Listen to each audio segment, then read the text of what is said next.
வாக்கு எண்ணிக்கை நடைபெற்று வருது. இதை தொடர்ந்து நாம் தமிழர் வந்து பின்னடைவு ஏற்பட்டிருக்குது. எதிர்பார்க்குறீங்க? பின்னடைவு இல்லைங்க. இப்ப 4 சுற்றுகளுடைய முடிவுல வந்து மொத்த வாக்குகள் எண்ணிக்கை 6014 வாக்குகள் நாம் தமிழருக்கு போட்டிருக்காங்க.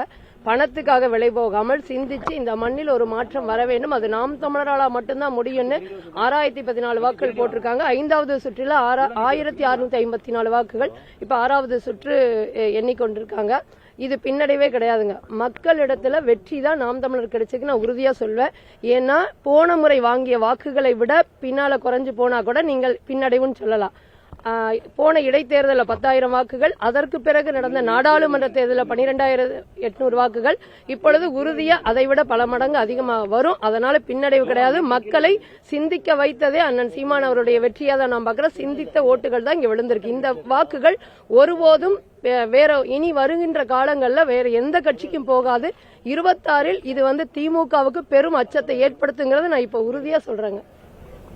டெபாசிட் வாங்குவீங்க நம்புறீங்களா? எனக்கு வந்து என்ன, மக்கள் வந்து சிந்திச்சு வாக்குகள் பதிவு பண்ணதே வந்து நான் வந்து கட்டுத்தொகை மீட்டு பெற்றதுக்கான ஒரு இதாக தான் பாக்குறேன். உறுதியா வந்து மாற்றம் இருக்கு, மக்கள் கிட்ட மாற்றம் இருக்கு. இதுவரைக்கும் இடைத்தேர்தல் அப்படின்னாவே ஆளுங்கட்சி மற்ற ஆளுங்கட்சி தான் வெல்லும், வாக்குகளை அதிகம் வாங்க, இவங்க ரொம்ப குறைவா வாங்குவாங்கிற நிலையை இன்னைக்கு வந்து ஈரோட்டு மக்கள் மாற்றி இருக்கிறதா நான் நினைக்கிறேன். கடந்த தேர்தலில் திமுக கூட்டணியில போட்டியிட்ட காங்கிரஸ் வேட்பாளர் 66,000 வாக்குகள் வித்தியாசம் வெற்றி பெற்றிருந்தாரு. இப்போ அவங்க வந்து அதை விட 2 மடங்கு வாக்குகள் வித்தியாசம் வெற்றி பெறுவதற்கான வாய்ப்பு இருக்கு. அதை எப்படி பாக்குறீங்க? வாய்ப்பு இருக்குனாங்க. பணத்தை விலை பேசிய வாக்குகள், மிரட்டிய வாக்குகள், கள்ள ஓட்டு போட்ட வாக்குகள், அதுக்கு சான்றே இருக்கு. இன்னும் சொல்ல போனா இங்க இருக்கிறவங்கள ஓட்டு போட போகும்போது கூட அங்க செய்தியாளர் போடும்போது, ஊடக நண்பர் ஒருவர் போகும்போது அவருடைய ஓட்டு போடப்பட்டிருக்கு. அப்ப இதையெல்லாம் தாண்டி மக்கள் எதுக்குமே விலை போகாமல் நாம் தமிழருக்கு இவ்வளவு வாக்குகள் செலுத்துறார்கள் என்றால் அது இந்த மண்ணில் ஒரு மாற்றத்திற்கான ஒரு புரட்சியா தான் பாக்குறேன். ஏன்னா ஓரளவுக்கு தான் அநீதியை வந்து தாங்கிட்டே இருக்க மாட்டாங்க. 26ல பெரும் மாற்றம் வரும். ஒருவேளை இந்த வாக்குகளை பார்த்து திமுக வேலை செய்தால் மட்டும்தான் மக்கள் கிட்டே போக முடியும். இல்லைன்னா 26 படுதோல்வியை சந்திக்கும். நான் இப்பவே நான் உங்களுக்கு சொல்றேன்.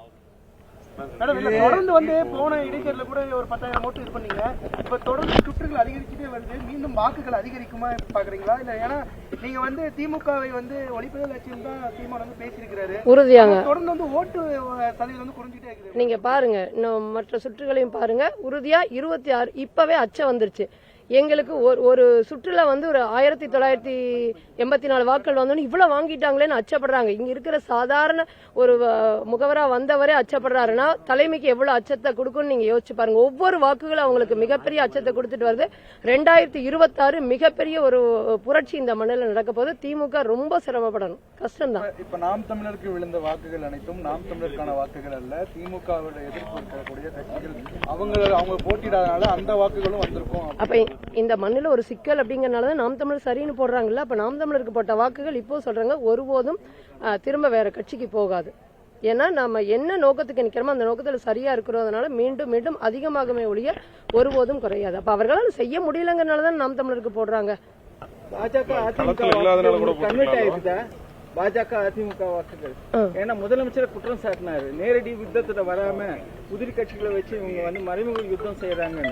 அந்த வாக்குகள் உங்க பக்கம் வந்திருக்குன்னு நினைக்கிறீங்க? இப்ப இந்த மண்ணுல திமுக வேரோட பிடுங்கி எறியணும் மிகப்பெரிய பிழைன்னு நினைக்கக்கூடியவங்களும் வாக்கு செலுத்தி இருப்பாங்க.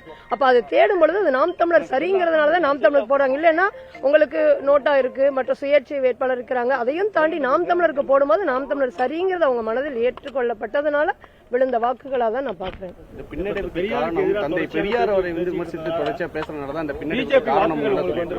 ஒருபோது இல்லைங்க.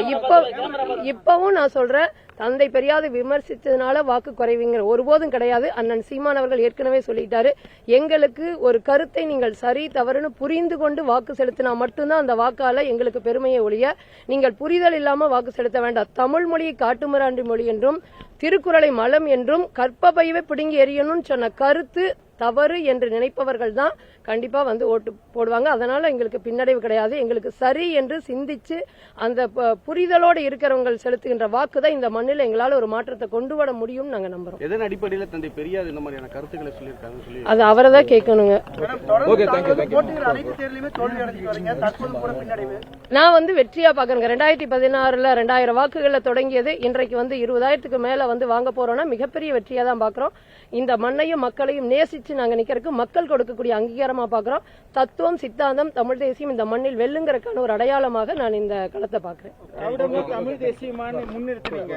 ஆனா தமிழ் தேசியத்துக்கு அவ்வளவு ஒன்றும் ஆதரவு பெருசா நீங்க எதை வச்சு சொல்றீங்க? இல்ல ஒரே எதை வச்சு சொல்றீங்க? பணம் கொடுத்து வாக்கு கேட்டாங்க, கூட்டணி வச்சுட்டு கேட்கறாங்க, அது மட்டும் இல்லாம மிரட்டுறாங்க, வாக்குச்சாவடி முகவர்களை கள்ள ஓட்டு போடுறாங்க. இதெல்லாம் போட்டு இவங்களால இவ்வளவுதான் வாங்க முடியுது. நாங்கள் தனித்து நின்று தத்துவத்தையும் சித்தாந்தத்தையும் முன்னிறுத்தி யாரோட எப்போது கூட்டணியில மண்ணையும் மக்களையும் நம்பி அண்ணன் சீமானவர்கள் என்ன நிறுத்திருக்காங்க. இதுக்கு விழுந்த வாக்குகள் எவ்வளவு வலிமையானதுன்னு உங்களுக்கு தெரியும். மனசாட்சி கேட்டு பாருங்க, உறுதியா தெரியும்.